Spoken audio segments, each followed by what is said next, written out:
Napnuan kaipapanan iti 6 a dekadan apan nakarambak di Barlig Founding Anniversary anang tipon kadagiti opisyal umili ken naduma-duma sektor tapno agkay-kaysa para iti napateg nga okasyon.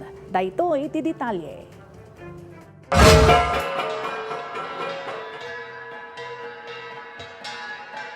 Daytoy ti mekainam a pulo a founding anniversary ti munisipalidad ti Barlig.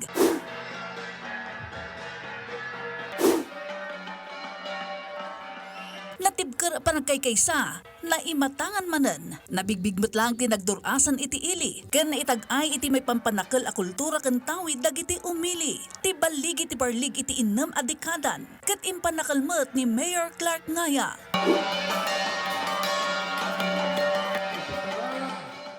Ket sapay kuma tagtultuloy nga duras ti ili tayo nga Barlig. Babayin met laing iti panagkay-kaysa tayo amin. Kagitdan dito iti panangilawlawag na no apay ang nagbalinlaangan ang maysang aldaw ti selebrasyon. Kaya't ni met na idanon iti dispensar kanyayo nga kakailian. Ta iti dati nga 5 aldaw nga selebrasyon tayo. Ta't nagbalin ang maysang aldaw. Gapu dahito iti direktiba iti Pangulo tayo. May panggep iti madama nga krisis. Para mat iti kang runa na bisita ken manao ani Attorney Cyprine Maxel Dalugdukla, ti Chief of Staff ti Office of the Congressman, ti tema ti panagrambak nga advancing with purpose, progressing with pride, ket yan ninaw iti kinaandor ti Barlig, kadwa dagiti umili kas maysa a komunidad.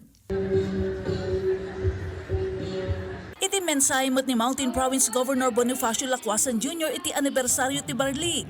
Kinunana at iti tema ti panagrambak. Kat mangipaspasimudaag iti importansya dagiti imunaan ng idaulo iti ili. Asigurado iso na nakirambak met iti founding anniversary. Nupay saan da makita kat napatag alagipan dagiti sakripisyo da. Tapno ituloy dagiti sumaruno a henerasyon. Naibida pa iti anibersaryo ti inter-office performances, talent showcase, inter-barangay presentation, ken fellowships.